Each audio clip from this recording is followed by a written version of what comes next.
My name is Annika Carter and I'm representing Team 68. We are developing an anti-infective intraocular needle. My team consists of myself, Nick Rajali, Arjit Kaur, and Jeremy Hammer. We are all students of the Department of Bioengineering at the University of Utah. Now, intraocular injections are the standard form of treatment for many retinal diseases. These procedures are performed by retinal specialists in a clinical setting.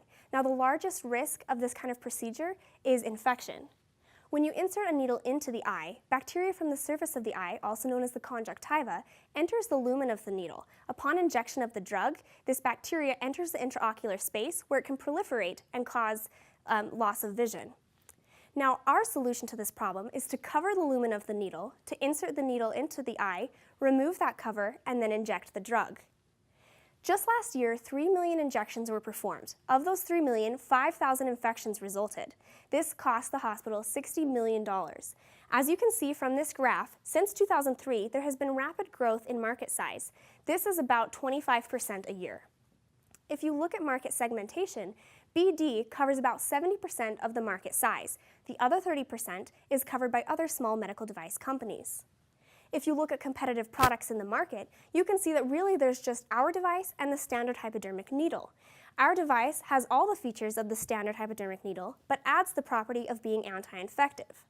Now, in this video, I'll show you the different features that add this feature of being anti-infective. The first element is the biodegradable membrane that is attached to the tip of the needle. It is made of a material that is FDA approved in the intraocular space. Next is a stainless steel rod that punctures through the membrane, creating a path for drug flow upon injection. We've also modified the hub to have two different ports. The first has a rubber septum on it to create a closed system upon removal of the stylet. The second is for syringe attachment.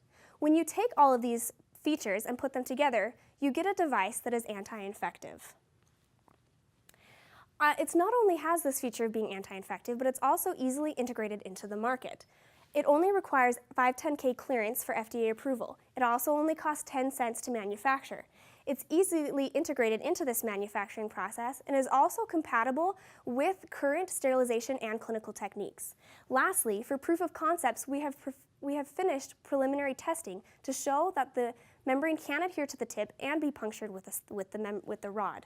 We are also moving on to preclinical trials with the Moran Eye Center. Finally, I'd like to leave you with our vision. Our main goal is to increase patient health and safety by reducing infection. Second, our goal is to decrease the cost due to infection to hospitals while also increasing profit for our investors. And finally, we would like to integrate our device into vertical markets. Thank you for your consideration. Team 68.